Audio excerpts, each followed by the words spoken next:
राय साहब को खबर मिली कि इलाके में एक वारदात हो गई है और होरी से गांव के पंचों ने जुर्माना वसूल कर लिया है, तो फौरन नोखेराम को बुलाकर जवाब तलब किया। क्यों, उन्हें इसकी इत्तला नहीं दी गई? ऐसे नमक हराम और दगाबाज आदमी के लिए उनके दरबार में जगह नहीं है। नोखेराम ने इतनी गालियां खाईं तो जरा गर्म होकर बोले, मैं अकेला थोड़े ही था, गांव के और पंच भी तो थे, मैं अकेला क्या कर लेता? राय साहब ने उनकी तोंद की तरफ भाले जैसी नुकीली दृष्टि से देखा। मत पक्को जी, तुम्हें उसी वक्त कहना चाहिए था, जब तक सरकार को इत्तला न हो जाए मैं पंचों को जुर्माना न वसूल करने दूंगा। पंचों को मेरे और मेरी रियाया के बीच में दखल देने का क्या हक है? इस डांट बांध के सिवा इलाके में और कौन सी आमदनी है? वसूली सरकार के घर गई, बकाया आसामियों ने दबा लिया, तब मैं कहाँ जाऊं, क्या खाऊं? तुम्हारा सिर? यह लाखों रुपए का खर्च कहाँ से आए? खेद है कि 2 पुश्तों से कारिंदगिरी करने पर भी मुझे आज तुम्हें यह बात बतलानी पड़ती है। कितने रुपए वसूल हुए थे होरी से? नोखेराम ने सिटपिटा कर कहा, 80 रुपये। नकद? नकद उसके पास कहाँ थे हुजूर, कुछ अनाज दिया, बाकी मैं अपना घर लिख दिया। राय साहब ने स्वार्थ का पक्ष छोड़कर होरी का पक्ष लिया। अच्छा, तो आपने और बगुला भगत पंचों ने मिलकर मेरे एक मातबर असामी को तबाह कर दिया। मैं पूछता हूँ, तुम लोगों को क्या हक था कि मेरे इलाके में मुझे इत्तला दिए बगैर मेरे असामी से जुर्माना वसूल करते? इसी बात पर अगर मैं चाहूँ तो आपको, उस जालिये पटवारी और उस धूर्त पंडित को 7-7 साल के लिए जेल भिजवा सकता हूँ। आपने समझ लिया कि आप ही इलाके के बादशाह हैं। मैं कहे देता हूँ, आज शाम तक जुर्माने की पूरी रकम मेरे पास पहुँच जाए, वरना बुरा होगा। मैं एक एक से चक्की पिसवा कर छोड़ूंगा। जाइए, हाँ, होरी को और उसके लड़के को मेरे पास भेज दीजिएगा। नोखेराम ने दबी जबान से कहा, उसका लड़का तो गांव छोड़कर भाग गया। जिस रात को यह वारदात हुई उसी रात को भागा। राय साहब ने रोष से कहा, झूठ मत बोलो, तुम्हें मालूम है झूठ से मेरे बदन में आग लग जाती है। मैंने आज तक कभी नहीं सुना कि कोई युवक अपने प्रेमिका को उसके घर से लाकर फिर खुद भाग जाए। अगर उसे भागना ही होता तो वह उस लड़की को लाता क्यों? तुम लोगों की इसमें भी जरूर कोई शरारत है। तुम गंगा में डूब कर भी अपनी सफाई दो तो मैं मानने का नहीं। तुम लोगों ने अपने समाज की प्यारी मर्यादा की रक्षा के लिए उसे धमकाया होगा। बेचारा भाग न जाता तो क्या करता? नोखेराम इसका प्रतिवाद न कर सके। मालिक जो कुछ कहें वह ठीक है। वह यह भी न कह सके कि आप खुद चलकर झूठ सच की जांच कर लें। बड़े आदमियों का क्रोध पूरा समर्पण चाहता है, अपने खिलाफ एक शब्द भी नहीं सुन सकता। पंचों ने राय साहब का फैसला सुना तो नशा हिरन हो गया। अनाज तो अभी तक ज्यों का त्यों पड़ा था, पर रुपये तो कब के गायब हो गए। होरी को मकान रहन लिखा गया था, पर उस मकान को देहात में कौन पूछता था? जैसे हिंदू स्त्री पति के साथ घर की स्वामिनी है और पति त्याग दे तो कहीं की नहीं रहती, उसी तरह यह घर होरी के लिए लाख रुपए का है, पर उसकी असली कीमत कुछ भी नहीं। और इधर राय साहब बिना रुपये लिए मानने के नहीं। यही होरी जाकर रो आया होगा। पटेश्वरी लाल सबसे ज्यादा भयभीत थे। उनकी तो नौकरी ही चली जाएगी। चारों सज्जन इस गहन समस्या पर विचार कर रहे थे, पर किसी की अक्ल काम न करती थी। एक दूसरे पर दोष रखता था। फिर खूब झगड़ा हुआ। पटेश्वरी ने अपनी लंबी शंकाशील गर्दन हिलाकर कहा, मैं मना करता था कि होरी के विषय में हमें चुप्पी साध कर रह जाना चाहिए। गाय के मामले में सबको तावान देना पड़ा, इस मामले में तावान ही से गला न छूटेगा, नौकरी से हाथ धोना पड़ेगा। मगर तुम लोगों को रुपए की पड़ी थी, निकालो 20-20 रुपए, अब भी कुशल है। कहीं राय साहब ने रपट कर दी तो सब जने बंधा जाओगे। दातादीन ने ब्रह्म तेज दिखाकर कहा, मेरे पास 20 रुपए की जगह 20 पैसे भी नहीं है। ब्राह्मणों को भोज दिया गया, होम हुआ, क्या इसमें कुछ खर्च नहीं हुआ? राय साहब की हिम्मत है कि मुझे जेहल ले जाएं? ब्रह्म बनकर घर का घर मिटा दूंगा। अभी उन्हें किसी ब्राह्मण से पाला नहीं पड़ा। झिंगुरी सिंह ने भी कुछ इसी आशय के शब्द कहे। वह राय साहब के नौकर नहीं है। उन्होंने होरी को मारा नहीं, पीटा नहीं, कोई दबाव नहीं डाला। होरी अगर प्रायश्चित करना चाहता था तो उन्होंने इसका अवसर दिया। इसके लिए कोई उन पर अपराध नहीं लगा सकता। मगर नोखेराम की गर्दन इतनी आसानी से न छूट सकती थी। यहाँ मजे से बैठे राज करते थे। वेतन तो 10 रुपये से ज़्यादा न था, पर 1000 साल की ऊपर की आमदनी थी। सैकड़ों आदमियों पर हुकूमत, 4-4 प्यादे हाजिर, बेगार में सारा काम हो जाता था। थानेदार तक कुर्सी देते थे। यह चैन उन्हें और कहाँ था? और पटेश्वरी तो नौकरी की बदौलत महाजन बने हुए थे, कहाँ जा सकते थे? 2-3 दिन इसी चिंता में पड़े रहे कि कैसे इस विपत्ति से निकलें। आखिर उन्हें एक मार्ग सूझ ही गया। कभी कभी कचहरी में उन्हें दैनिक बिजली देखने को मिल जाती थी। यदि एक गुमनाम पत्र उसके संपादक की सेवा में भेज दिया जाए कि राय साहब किस तरह आसामियों से जुर्माना वसूल करते हैं, तो बचा को लेने के देने पड़ जाएं। नोखीराम भी सहमत हो गए। दोनों ने मिलकर किसी तरह एक पत्र लिखा और रजिस्ट्री से भेज दिया। संपादक ओंकार नाथ तो ऐसे पत्रों की ताक में रहते थे। पत्र पाते ही तुरंत राय साहब को सूचना दी। उन्हें एक ऐसा समाचार मिला है जिस पर विश्वास करने की उनकी इच्छा नहीं होती, पर संवाददाता ने ऐसे प्रमाण दिए हैं कि सहसा अविश्वास भी नहीं किया जा सकता। क्या यह सच है कि राय साहब ने अपने इलाके के एक आसामी से 80 रुपये तावान इसलिए वसूल किए कि उसके पुत्र ने एक विधवा को घर में डाल दिया था? संपादक का कर्तव्य उन्हें मजबूर करता है कि वह इस मामले की जांच करें और जनता के हितार्थ उसे प्रकाशित कर दें।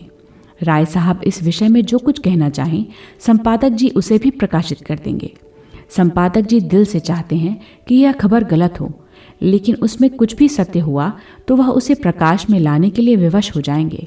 मैत्री उन्हें कर्तव्य पथ से नहीं हटा सकती। राय साहब ने यह सूचना पाई तो सिर पीट लिया। पहले तो उनको ऐसी उत्तेजना हुई कि जाकर ओंकार नाथ को गिनकर 50 हंटर जमाएं और कह दें, जहां वह पत्र छापना वहां वह समाचार भी छाप देना।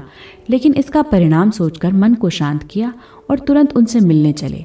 अगर देर की और ओंकार नाथ ने वह संवाद छाप दिया तो उनके सारे यश में कालिमा पुज जाएगी। ओंकार नाथ सैर करके लौटे थे और आज के पत्र के लिए संपादकीय लेख लिखने की चिंता में बैठे हुए थे, पर मन पक्षी की भांति उड़ा उड़ा फिरता था। उनकी धर्मपत्नी ने रात उन्हें कुछ ऐसी बातें कह डाली थीं जो अभी तक कांटों की तरह चुभ रही थीं। उन्हें कोई दरिद्र कह ले, अभागा कह ले, बुद्धू कह ले, वह जरा भी बुरा न मानते थे, लेकिन यह कहना कि उनमें पुरुषत्व नहीं है, यह उनके लिए असहाय था। और फिर अपनी पत्नी को यह कहने का क्या हक है? उससे तो यह आशा की जाती है कि कोई इस तरह का आक्षेप करे तो उसका मुंह बंद कर दे। बेशक वह ऐसी खबरें नहीं छापते, ऐसी टिप्पणियां नहीं करते कि सिर पर कोई आफत आ जाए, फूंक फूंक कर कदम रखते हैं। इन काले कानूनों के युग में वह और कर ही क्या सकते हैं? मगर वह क्यों सांप के बिल में हाथ नहीं डालते? इसलिए तो कि उनके घर वालों को कष्ट ना उठाने पड़े, और उनकी सहिष्णुता का उन्हें यह पुरस्कार मिल रहा है। क्या अंधेर है, उनके पास रुपये नहीं हैं तो बनारसी साड़ी कैसे मंगा दे? डॉक्टर, सेठ और प्रोफेसर भाटिया और ना जाने किस किस की स्त्रियां बनारसी साड़ी पहनती हैं, तो वह क्या करें? क्यों उनकी पत्नी इन साड़ी वालियों को अपने खद्दर की साड़ी से लज्जित नहीं करती? उनकी खुद तो यह आदत है कि किसी बड़े आदमी से मिलने जाते हैं तो मोटे से मोटे कपड़े पहन लेते हैं, और कोई कुछ आलोचना करे तो उसका मुंह तोड़ जवाब देने को तैयार रहते हैं। उनकी पत्नी में क्यों वही आत्माभिमान नहीं है? वह क्यों दूसरों का ठाट बाट देखकर विचलित हो जाती है? उसे समझना चाहिए कि वह एक देशभक्त पुरुष की पत्नी है। देशभक्त के पास अपने भक्ति के सिवा और क्या संपत्ति है? इसी विषय को आज के अग्रलेख का विषय बनाने की कल्पना करते करते उनका ध्यान राय साहब के मामले की ओर जा पहुंचा। राय साहब सूचना का क्या उत्तर देते हैं, यह देखना है। अगर वह अपनी सफाई देने में सफल हो जाते हैं तब तो कोई बात नहीं, लेकिन अगर वह यह समझे कि ओंकार नाथ दबाव, भय या मुलाहजे में आकर अपने कर्तव्य से मुंह फेर लेंगे, तो यह उनका भ्रम है। इस सारे तप और साधना का पुरस्कार उन्हें इसके सिवा और क्या मिलता है कि अवसर पड़ने पर वह इन कानूनी डकैतों का भंडाफोड़ करें? उन्हें खूब मालूम है कि राय साहब बड़े प्रभावशाली जीव हैं। काउंसिल के मेंबर तो हैं ही, अधिकारियों में भी उनका काफ़ी रसूख है। वह चाहें तो उन पर झूठे मुकदमे चलवा सकते हैं, अपने गुंडों से राह चलते पिटवा सकते हैं, लेकिन ओंकार इन बातों से नहीं डरता। जब तक उसकी देह में प्राण है वह आतताइयों की खबर लेता रहेगा। सहसा मोटर कार की आवाज़ सुनकर वह चौंके। तुरंत कागज़ लेकर अपना लेख आरंभ कर दिया और एक ही क्षण में राय साहब ने उनके कमरे में कदम रखा। ओंकार नाथ ने न उनका स्वागत किया, न कुशल क्षेम पूछा, न कुर्सी दी। उन्हें इस तरह देखा मानो कोई मुलजिम उनकी अदालत में आया हो और रौब से मिले हुए स्वर में पूछा, आपको मेरा पुर्जा मिल गया था? मैं वह पत्र लिखने के लिए बाध्य नहीं था। मेरा कर्तव्य यह था कि स्वयं उसकी तहकीकात करता। लेकिन मुरव्वत में सिद्धांतों की कुछ न कुछ हत्या करनी ही पड़ती है। क्या उस संवाद में कुछ सत्य है? राय साहब उसका सत्य होना अस्वीकार न कर सके। हालांकि अभी तक उन्हें जुर्माने के रुपए नहीं मिले थे और वह उनके पाने से साफ इनकार कर सकते थे, लेकिन वह देखना चाहते थे कि यह महाशय किस पहलू पर चलते हैं। ओंकारनाथ ने खेद प्रकट करते हुए कहा, तब तो मेरे लिए उस संवाद को प्रकाशित करने के सिवा और कोई मार्ग नहीं है। मुझे इसका दुख है कि मुझे अपने एक परम हितैषी मित्र की आलोचना करनी पड़ रही है, लेकिन कर्तव्य के आगे व्यक्ति कोई चीज नहीं। संपादक अगर अपना कर्तव्य ना पूरा कर सके तो उसे इस आसन पर बैठने का कोई हक नहीं है। राय साहब कुर्सी पर डट गए और पान की गिलौरियां मुंह में भर कर बोले, लेकिन यह आपके हक में अच्छा ना होगा। मुझे जो कुछ होना है पीछे होगा। आपको तत्काल दंड मिल जाएगा। अगर आप मित्रों की परवाह नहीं करते तो मैं भी उसी कैंडे का आदमी हूं। ओंकारनाथ ने शहीद का गौरव धारण करके कहा, इसका तो मुझे कभी भय नहीं हुआ। जिस दिन मैंने पत्र संपादन का भार लिया उसी दिन प्राणों का मोह छोड़ दिया, और मेरे समीप एक संपादक की सबसे शानदार मौत यही है कि वह अन्याय और सत्य की रक्षा करता हुआ अपना बलिदान कर दे। अच्छी बात है, मैं आपकी चुनौती स्वीकार करता हूँ। अब तक आपको मित्र समझता आया था, मगर अब आप लड़ने पर ही तैयार हैं तो लड़ाई ही सही। आखिर मैं आपके पत्र का 5 गुना चंदा क्यों देता हूँ? केवल इसलिए कि वह मेरा गुलाम बना रहे। मुझे परमात्मा ने रईस बनाया है, आपके बनाने से नहीं बना हूँ। साधारण चंदा 15 रुपये है, मैं 75 रुपया देता हूँ, इसलिए कि आपका मुंह बंद रहे। जब आप घाटे का रोना रोते हैं और सहायता की अपील करते हैं, और ऐसी शायद ही कोई तिमाही जाती हो जब आपकी अपील न निकलती हो, तो मैं ऐसे मौके पर आपकी कुछ न कुछ मदद कर देता हूँ। किस लिए? दीपावली, दशहरा, होली में आपके यहाँ बैना भेजता हूँ और साल में 25 बार आपकी दावत करता हूँ। किस लिए? आप रिश्वत और कर्तव्य दोनों साथ साथ नहीं निभा सकते। ओंकारनाथ उत्तेजित होकर बोले, मैंने कभी रिश्वत नहीं ली। राय साहब ने फटकारा, अगर यह व्यवहार रिश्वत नहीं है तो रिश्वत क्या है? जरा मुझे समझा दीजिए। क्या आप समझते हैं आपको छोड़कर और सभी गधे हैं जो निस्वार्थ भाव से आपका घाटा पूरा करते रहते हैं? निकालिए अपने बही और बतलाइए, अब तक आपको मेरी रियासत से कितना मिल चुका है? मुझे विश्वास है हजारों की रकम निकलेगी। अगर आपको स्वदेशी स्वदेशी चिल्लाकर विदेशी दवाओं और वस्तुओं का विज्ञापन छापने में शर्म नहीं आती तो मैं अपने आसामियों से डांट, तावान और जुर्माना लेते क्यों शर्माऊं? यह न समझिए कि आप ही किसानों के हित का बीड़ा उठाए हुए हैं। मुझे किसानों के साथ जलना मरना है। मुझसे बढ़कर दूसरा उनका इत्थेचु नहीं हो सकता। लेकिन मेरी गुजर कैसे हो? अफसरों को दावतें कहाँ से दूं? सरकारी चंदे कहाँ से दूं? खानदान के सैकड़ों आदमियों की ज़रूरतें कैसे पूरी करूं? मेरे घर का क्या खर्च है यह शायद आप जानते हैं। तो क्या मेरे घर में रुपये फलते हैं? आएगा तो आसामियों ही के घर से।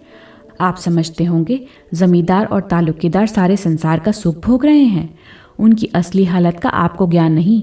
अगर वह धर्मात्मा बनकर रहें तो उनका जिंदा रहना मुश्किल हो जाएगा। अफसरों को डालियां न दें तो जेल खाना घर हो जाए। हम बिच्छू नहीं हैं कि अनायास ही सबको डंक मारते फिरें। न गरीबों का गला दबाना कोई बड़े आनंद का काम है, लेकिन मर्यादाओं का पालन तो करना ही पड़ता है। जिस तरह आप मेरी रईसी का फ़ायदा उठाना चाहते हैं, उसी तरह और सभी हमें सोने की मुर्गी समझते हैं। आइए मेरे बंगले पर तो दिखाऊं कि सुबह से शाम तक कितने निशाने मुझ पर पड़ते हैं। कोई कश्मीर से शाल दुशाला लिए चला आ रहा है, कोई इत्र और तंबाकू का एजेंट है, कोई पुस्तकों और पत्रिकाओं का, कोई जीवन बीमे का, कोई ग्रामोफोन लिए सिर पर सवार है, कोई कुछ। चंदे वाले तो अनगिनती। क्या सबके सामने अपना दुखड़ा लेकर बैठ जाऊं? ये लोग मेरे द्वार पर दुखड़ा सुनाने आते हैं मुझे उल्लू बनाकर मुझसे कुछ ऐंठने के लिए। आज मर्यादा का विचार छोड़ दूं तो तालियां पीटने लगें। हुक्काम को डालियां न दूं तो बागी समझा जाऊं।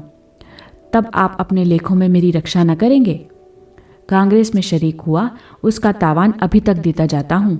काली किताब में नाम दर्ज हो गया। मेरे सिर पर कितना कर्ज है यह भी कभी आपने पूछा है? अगर सभी महाजन डिग्रियां करा लें तो मेरे हाथ की यह अंगूठी तक बिक जाएगी। आप कहेंगे क्यों यह आडंबर पालते हो? कहिए, 7 पुश्तों से जिस वातावरण में पला हूँ उससे अब निकल नहीं सकता। घास छीलना मेरे लिए असंभव है। आपके पास ज़मीन नहीं, जायदाद नहीं, मर्यादा का झमेला नहीं। आप निर्भीक हो सकते हैं, लेकिन आप भी दुम दबाए बैठे रहते हैं। आपको कुछ खबर है अदालतों में कितनी रिश्वतें चल रही हैं, कितने गरीबों का खून हो रहा है, कितनी देवियां भ्रष्ट हो रही हैं। है बूता लिखने का? सामग्री मैं देता हूं, प्रमाण सहित। ओंकारनाथ कुछ नर्म होकर बोले, जब कभी अवसर आया है मैंने कदम पीछे नहीं हटाया। राय साहब भी कुछ नर्म हुए। हाँ, मैं स्वीकार करता हूँ कि 2-1 मौक़ों पर आपने जवामर्दी दिखाई, लेकिन आपकी निगाह हमेशा अपने लाभ की ओर रही है, प्रजाहित की ओर नहीं। आंखें न निकालिए और न मुंह लाल कीजिए। जब कभी आप मैदान में आए हैं, उसका शुभ परिणाम यही हुआ कि आपके सम्मान और प्रभाव और आमदनी में इजाफा हुआ है। अगर मेरे साथ भी आप वही चाल चल रहे हों तो आपकी खातिर करने को तैयार हूँ। रुपये न दूंगा, क्योंकि वह रिश्वत है। आपकी पत्नी जी के लिए कोई आभूषण बनवा दूंगा। है मंजूर? अब मैं आपसे सत्य कहता हूँ कि आपको जो संवाद मिला वह गलत है, मगर यह भी कह देना चाहता हूँ कि अपने और सभी भाइयों की तरह मैं भी आसामियों से जुर्माना लेता हूँ और साल में 10-5 हज़ार रुपये मेरे हाथ लग जाते हैं। और अगर आप मेरे मुंह से यह कौर छीनना चाहेंगे तो आप घाटे में रहेंगे। आप भी संसार में सुख से रहना चाहते हैं, मैं भी चाहता हूँ। इससे क्या फ़ायदा कि आप न्याय और कर्तव्य का ढोंग रचकर मुझे भी जेरबार करें, खुद भी जेरबार हों। दिल की बात कहिए, मैं आपका बैरी नहीं हूँ। आपके साथ कितनी ही बार एक चौके में एक मेज़ पर खा चुका हूँ। मैं यह भी जानता हूँ कि आप तकलीफ़ में हैं। आपकी हालत शायद मेरी हालत से भी खराब है।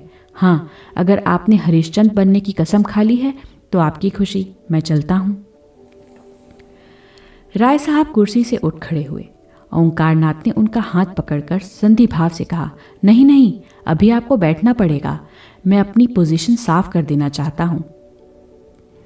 आपने मेरे साथ जो सलूक किए हैं उनके लिए मैं आपका आभारी हूँ, लेकिन यहाँ सिद्धांत की बात आ गई है और आप तो जानते हैं सिद्धांत प्राणों से भी प्यारे होते हैं। राय साहब कुर्सी पर बैठकर जरा मीठे स्वर में बोले, अच्छा भाई, जो चाहे लिखो, मैं तुम्हारे सिद्धांत को तोड़ना नहीं चाहता। और तो क्या होगा, बदनामी होगी। हाँ, कहाँ तक नाम के पीछे मरूं? कौन ऐसा ताल्लुकेदार है जो आसामियों को थोड़ा बहुत नहीं सताता? कुत्ता हड्डी की रखवाली करे तो खाए क्या? मैं इतना ही कर सकता हूँ कि आगे आपको इस तरह की कोई शिकायत न मिलेगी। अगर आपको मुझ पर विश्वास है तो इस बार क्षमा कीजिए। किसी दूसरे संपादक से मैं इस तरह खुशामद नहीं करता, उसे सरे बाजार पिटवाता, लेकिन मुझसे आपकी दोस्ती है, इसलिए दबना ही पड़ेगा। यह समाचार पत्रों का युग है, सरकार तक उनसे डरती है, मेरी हस्ती क्या? आप जिसे चाहें बना दें। खैर, यह झगड़ा खत्म कीजिए। कहिए, आजकल पत्र की क्या दशा है? कुछ ग्राहक बढ़े?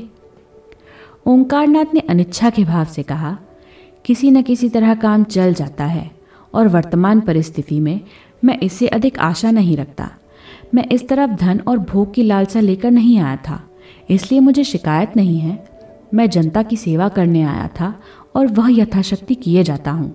राष्ट्र का कल्याण हो, यही मेरी कामना है। एक व्यक्ति के सुख दुख का कोई मूल्य नहीं है।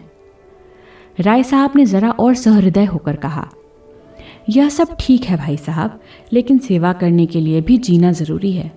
आर्थिक चिंताओं में आप एकाग्रचित होकर सेवा भी तो नहीं कर सकते। क्या ग्राहक संख्या बिल्कुल नहीं बढ़ रही है? बात यह है कि मैं अपने पत्र का आदर्श गिराना नहीं चाहता। अगर मैं भी आज सिनेमा स्टारों के चित्र और चरित्र छापने लगूं तो मेरे ग्राहक बढ़ सकते हैं, लेकिन अपनी तो यह नीति नहीं। और भी कितने ही ऐसे हथकंडे हैं जिनसे पत्रों द्वारा धन कमाया जा सकता है, लेकिन मैं उन्हें गर्हित समझता हूँ। इसी का यह फल है कि आज आपका इतना सम्मान है। मैं एक प्रस्ताव करना चाहता हूँ, मालूम नहीं आप उसे स्वीकार करेंगे या नहीं।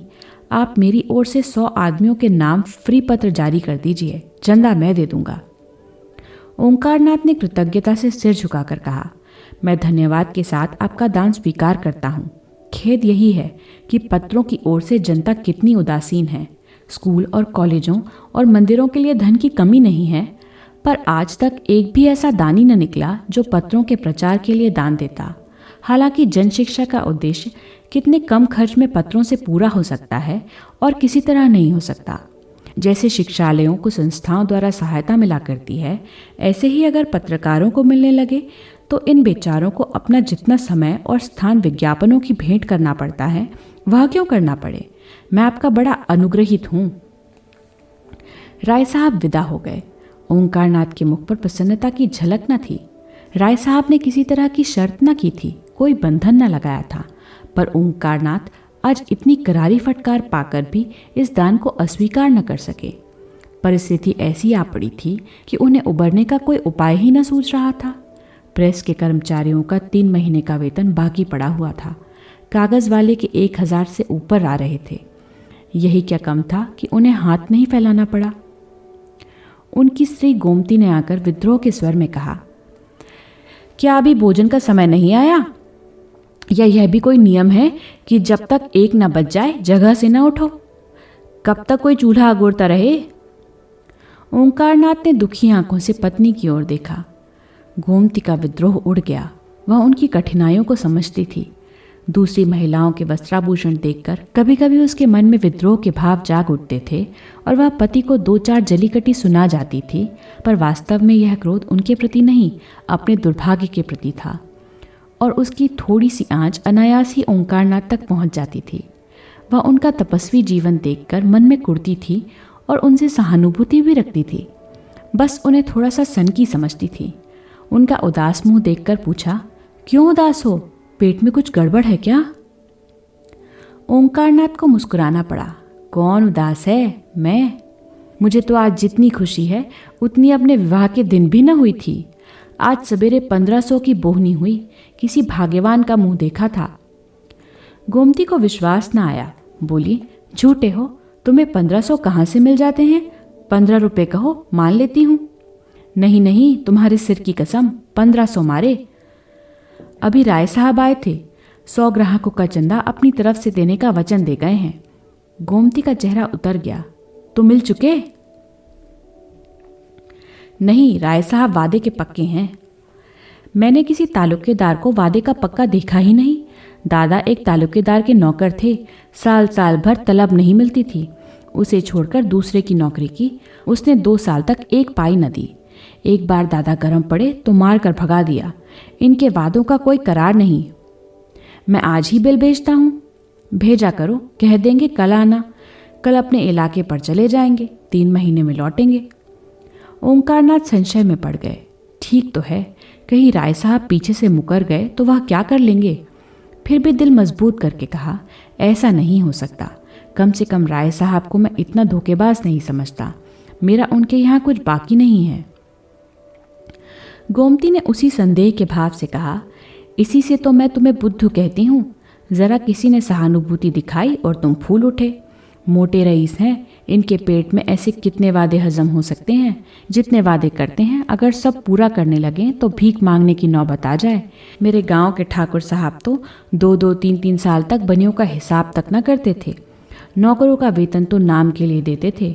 साल भर काम लिया, जब नौकर ने वेतन मांगा मार कर निकाल दिया। कई बार इसी नादी हंदी में स्कूल से उनके लड़कों के नाम कट गए। आखिर उन्होंने लड़कों को घर बुला लिया। एक बार रेल का टिकट भी उधार मांगा था। यह राय साहब भी तो उन्हीं के भाई बंद हैं। चलो भोजन करो और चक्की पीसो, जो तुम्हारे भाग्य में लिखा है। यह समझ लो कि ये बड़े आदमी तुम्हें फटकारते रहें वही अच्छा है। यह तुम्हें 1 पैसा देंगे तो उसका 4 गुना अपने आसामियों से वसूल कर लेंगे। अभी उनके विषय में जो कुछ चाहते हो लिखते हो, तब तो ठाकुर सुहाती ही करनी पड़ेगी। पंडित जी भोजन कर रहे थे, पर कौर मुंह में फंसा हुआ जान पड़ता था। आखिर बिना दिल का बोझ हल्का किए भोजन करना कठिन हो गया। बोले, अगर रुपये न दिए तो ऐसी खबर लूँगा कि याद करेंगे। उनकी चोटी मेरे हाथ में है। गांव के लोग झूठी खबर नहीं दे सकते। सच्ची खबर देते तो उनकी जान निकलती है। झूठी खबर क्या देंगे? राय साहब के खिलाफ एक रिपोर्ट मेरे पास आई है। छाप दूं तो बच्चा को घर से निकलना मुश्किल हो जाए। मुझे वह खैरात नहीं दे रहे हैं। बड़े दपसट में पड़कर इस राह पर आए हैं। पहले धमकियां दिखा रहे थे, जब देखा इससे काम न चलेगा तो यह चारा फेंका। मैंने भी सोचा, एक इनके ठीक हो जाने से तो देश से अन्याय मिटा नहीं जाता। फिर क्यों न इस दान को स्वीकार कर लूं। मैं अपने आदर्श से गिर गया हूं ज़रूर, लेकिन इतने पर भी राय साहब ने दगा की तो मैं भी शटता पर उतर जाऊंगा। जो गरीबों को लूटता है उसको लूटने के लिए अपनी आत्मा को बहुत समझाना न पड़ेगा।